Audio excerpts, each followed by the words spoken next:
Qizlarjonlar, bugun sizlar bilan birga uy sharoitida San Sebastianni bittada o'xshab chiqadigan varianti bilan tanishtiraman.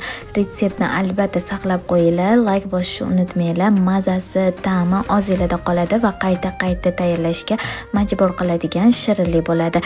Birinchi bo'lib idishimizga xona haroratida turgan tvorojniy sir va shakar solib, yaxshilab aralashtirib olamiz. Ketidan qaymoq, tuxum, kraxmal solib, kamochkalari ketguncha yaxshilab aralashtiramiz.